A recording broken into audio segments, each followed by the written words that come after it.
out at the Wilmington and Western Railroad in Wilmington, Delaware, for their Doodlebug event. They don't typically get this thing out. This is an ex-Pennsylvania Railroad Doodlebug, which went down branch lines and secondary railroads and commuter stuff.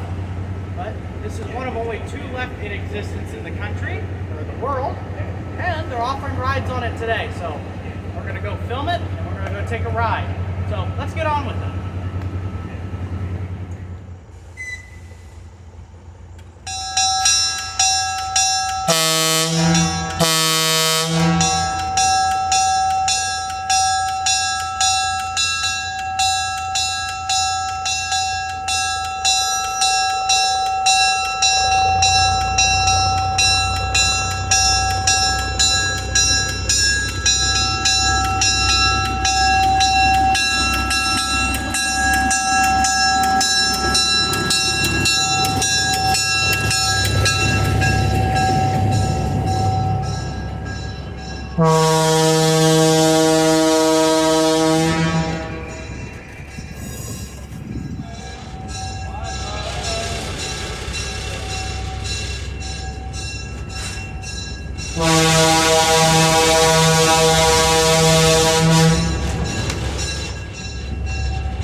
On the running left of the train is Green Bank Mill.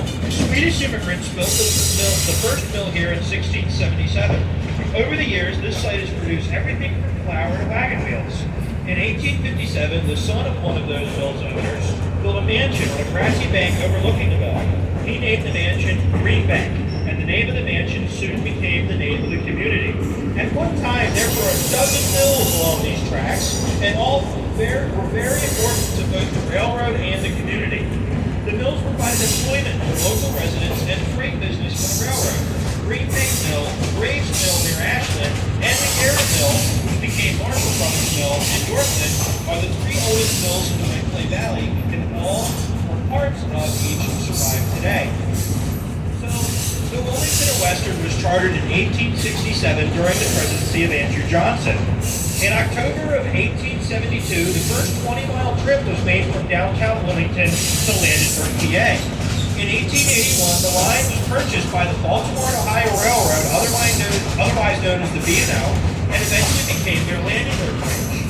The line was highly successful moving freight passengers along the scenic Red Clay Creek, but with the increasing popularity of the automobile and the closing of many of the mills, traffic on the railroad began to decline in the 1920s. Passenger service was discontinued in 1930, and the last B&O steam engine moved freight in 1953.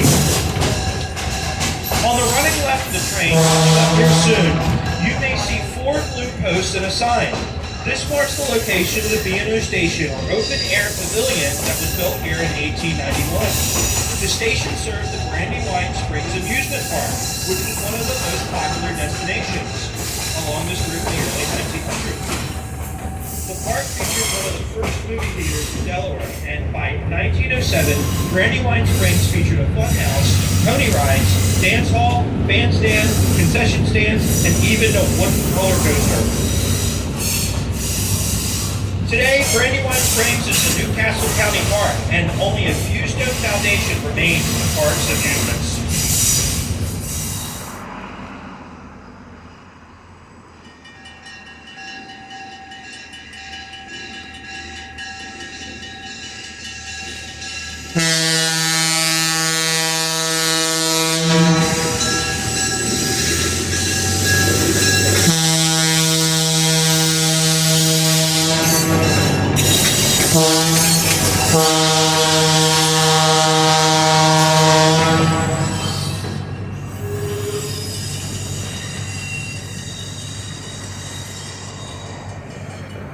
On September 15, 2003, the red clay rose over 10 feet above flood stage during a tropical storm and destroyed all 6 of our historic wooden bridges. It's hard to imagine that a creek so strong today could cause over $8 million in damages to our railroad.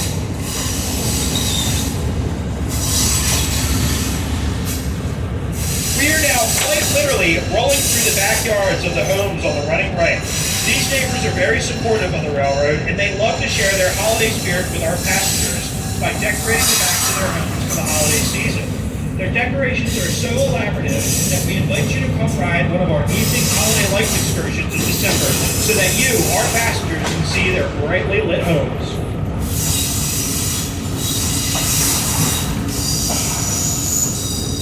In 1782, an inventor by the name of Oliver Evans opened a grist mill here in Falkland. At the time, milling required a lot of hard physical labor, but Oliver revolutionized the industry by inventing a series of machines to take the hard work out of milling. Oliver's automatic milling process received patent number 3 from the federal government. The patent is signed by President George Washington and Secretary of State Thomas Jefferson.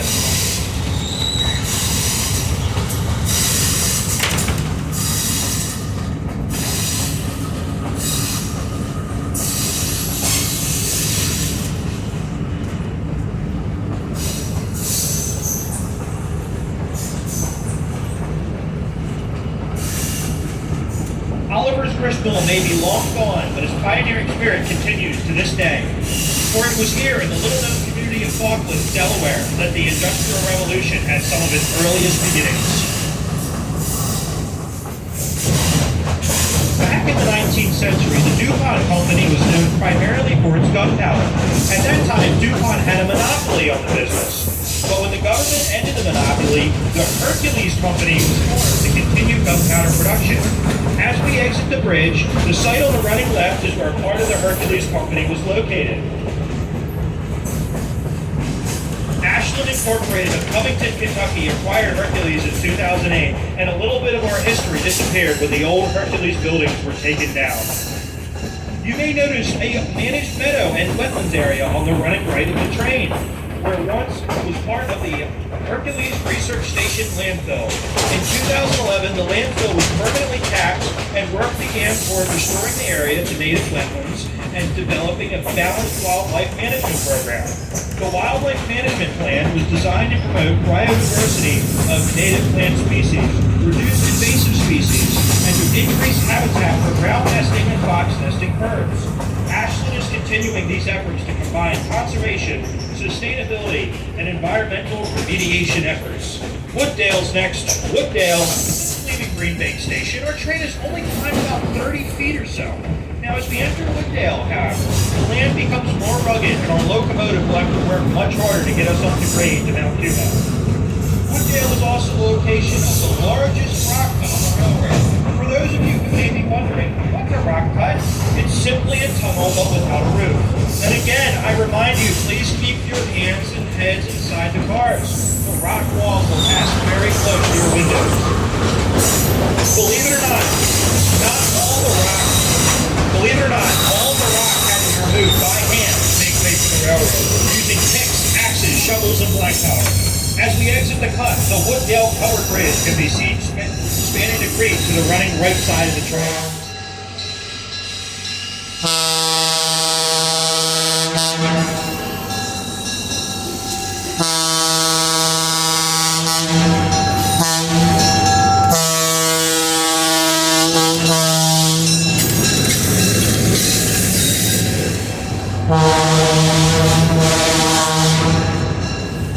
The original Wooddale covered bridge was constructed in 1870, but it too was carried away in the raging flood waters of 2003. This new bridge was completed in the fall of 2008 and is one of 3 covered bridges in Newcastle County.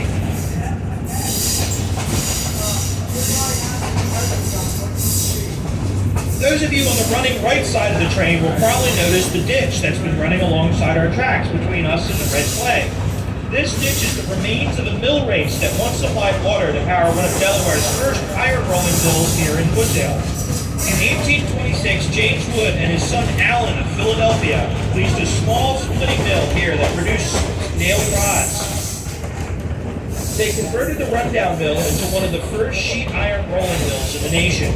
Allen relocated his family to the banks of the Red Clay to produce his father's patented shovels. Allen Wood operated the mill from 1826 until 1832. 10 months out of the year, the mill would produce a variety of products. In 1832 alone, the Delaware rolling mills produced 40 tons of sheet iron, 110 tons of rolled steel, 150 steel hoes, and 9,000 steel shovels and spades. During the period of Wood's operation of the mill, the surrounding area became known as Wooddale. It was common practice in early years that an area would be named after a prominent land or business owner. Allen Wood was also a member of the original Wilmington and Western Board of Directors. This little community of Wooddale had a post office, church, school, general store, hotel, and of course a train station. And speaking of that station, if you think real estate prices were high today, let me take you back to the 1860s when the original Wilmington and Western decided to build a station here in Wooddale. The railroad's directors paid a whopping sum of $5 to buy the land from that station. $5.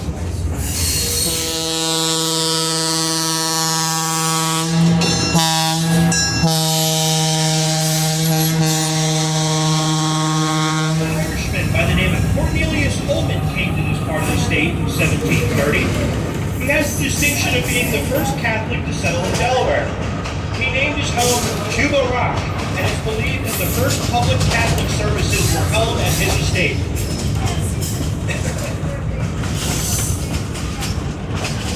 Over time, this area became known as Cuba Hill.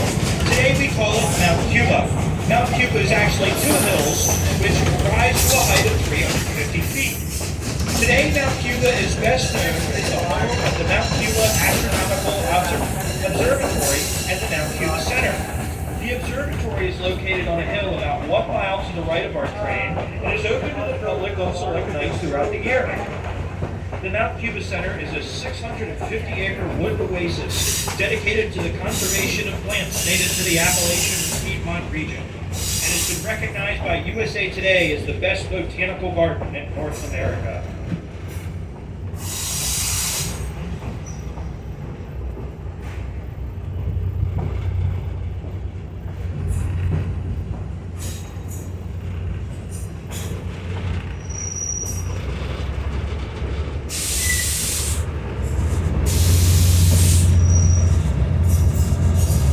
Cuba is not the highest location in Delaware. However, it was home to Delaware's best-known highwayman, Sandy Flash.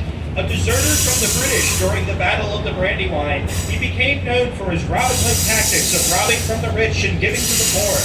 Legend has it, he attended a local meeting where authorities were trying to figure out how to capture him, when at the end of the meeting he rose up, robbed them all, and proceeded to get away.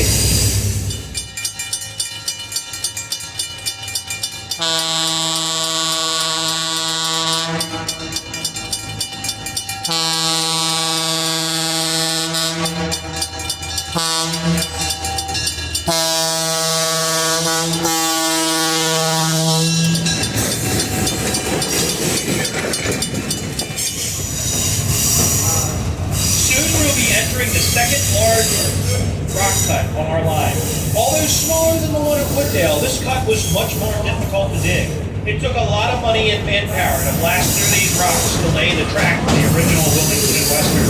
Back in 1875, the original owners quickly found themselves swimming into destruction debt, and the original Wilmington and Western was forced to declare bankruptcy after just 3 years of operation.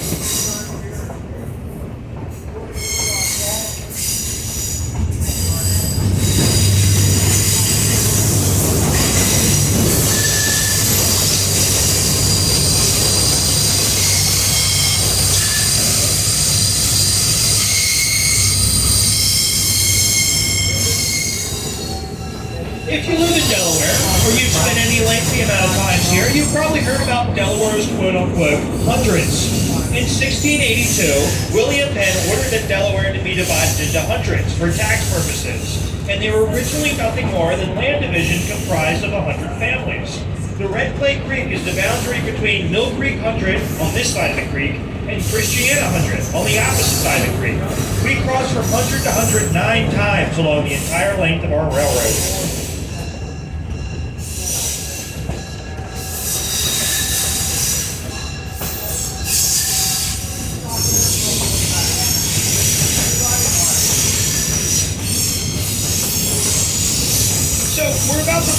only iron bridge on the line, and it's the only bridge you can see from your window. The bridge is not original to the railroad. It was moved here in 1907 from Wheeling, West Virginia. It was originally one section of a much larger bridge on the Baltimore and Ohio Railroad. Ashland's next. Ashland.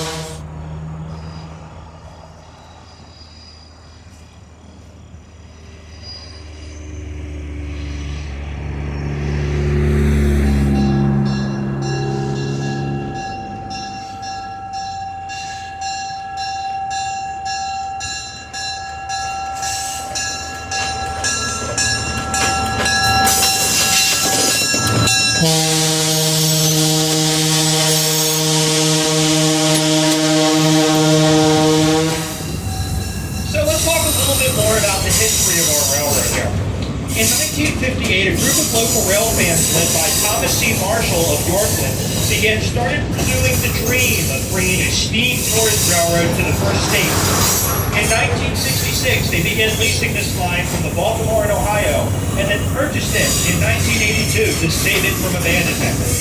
Thanks to their efforts and your continued support, we are now in our 57th year of tour service in the Red Clay Valley, making us one of the oldest historic railroads in the country and a true museum in motion.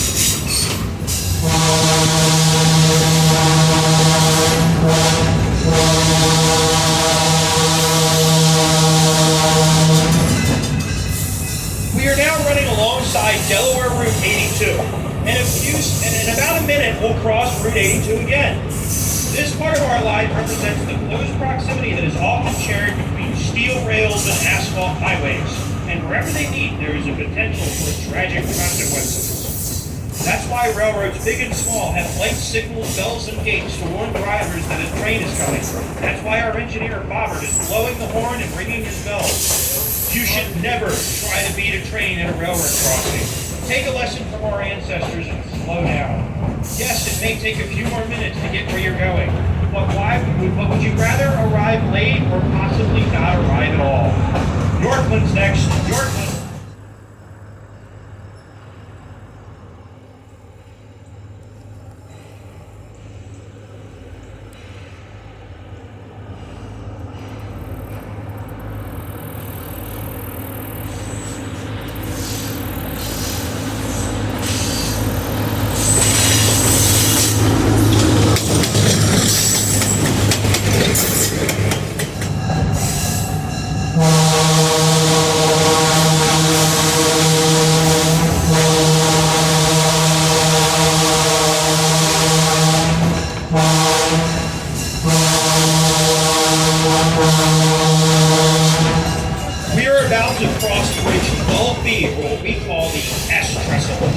It has that nickname because it was built in the shape of a backwards letter S. There are many theories as to why it was constructed in this configuration, but regardless of the intention, it allows our passengers to get a good view of the creek on either side.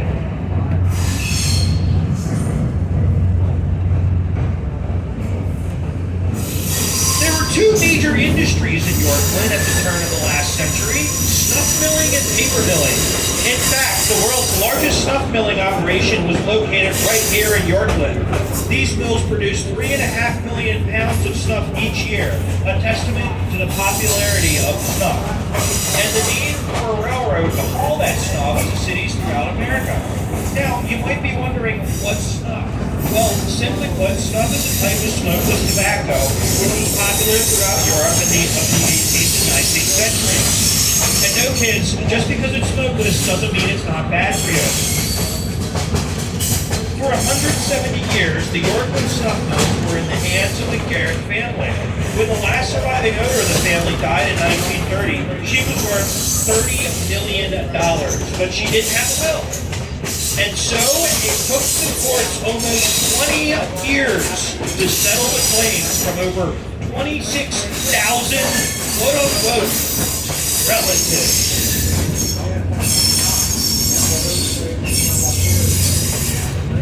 So, as we come up here, you'll notice on the running left of the train is one of these old mills. This is as far as we will be traveling today.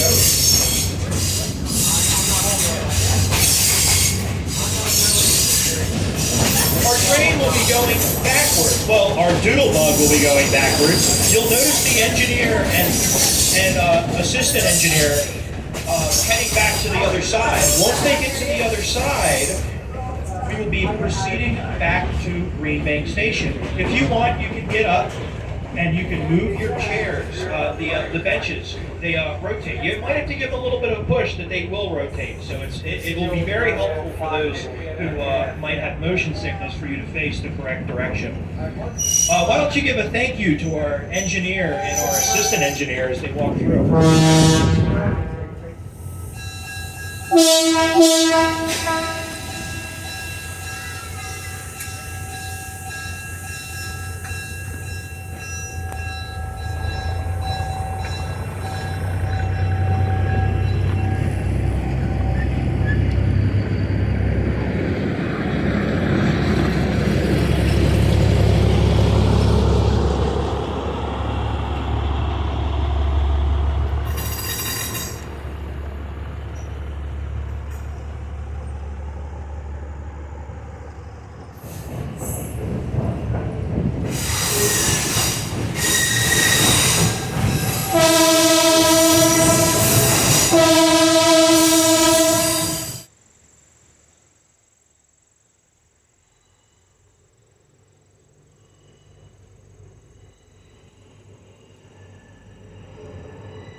Motor car number 4662 was built by Pullman Standard and outfitted by Grill. It was outshipped on April 29, 1929. The car is self-propelled and features both passenger seating and baggage storage. Cars such as this were usually referred to as Doodlebugs by railroaders, and they saw service on lightly used branch lines where it was not economical enough to operate on terrain. The car was originally powered by two 175 horsepower gasoline engines.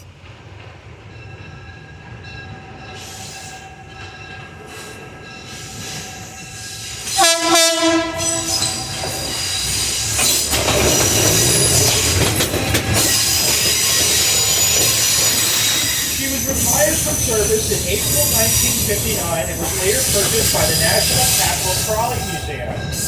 The 4662 never operated at the NCCM and was stored outside in North Baltimore where it was heavily vandalized. Historic Red Clay Valley Inc., HRCC, purchased the car in March 1967 and brought her back to service in December of 1979. In 1989, HRCP received a grant from Revere Copper and Brass to restore number 4662, and she received new diesel engines, draft gear, and brake system improvements, as well as interior renovation. The car was dedicated as the Paul Revere on June 7, 1990, in honor of the Revere Foundation's generous gift, and she is the only Pennsylvania Railroad Doodlebug in regular operation.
The Wilmington and Western Railroad is an all-volunteer organization. All of the men and women you see working on the railroad today willingly give their time to run the trains, sell the tickets, restore the equipment, fix the tracks, and the many other jobs required to maintain this historic railroad.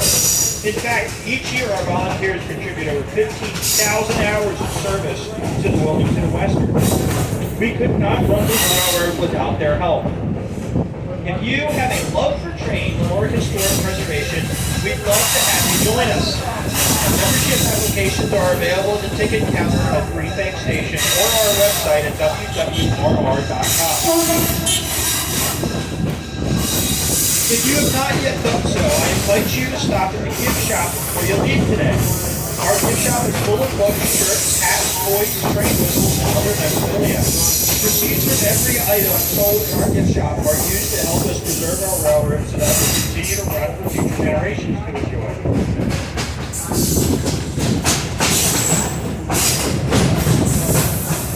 Thanks to you, our little railroad continues to preserve a form of transportation that is all advantage from the American landscape. In 2020 and again in 2021, the Wilmington and Western was ranked by USA Today as one of the top 10 most beautiful scenic railroads in the country. On behalf of the historic Red Clay Valley Incorporated and all of us at the Wilmington and Western, I'd like to thank you for riding the rails with us today. And the next time you travel, whether it's for business or pleasure, why not consider taking the train? It's fun, relaxing, environmentally friendly, and a great way to see the country. Green Bank Station is next.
You really can't make up what just happened.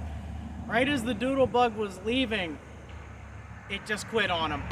It stopped working. So they had to call in 8408 from the yard and come and grab it. Some more different action for the channel, I guess. I actually haven't had 8408 on the channel before, even though I filmed this railroad twice before this. So, you know, I now have footage of it in the daylight, and we have footage of it rescuing the dead Doodlebug.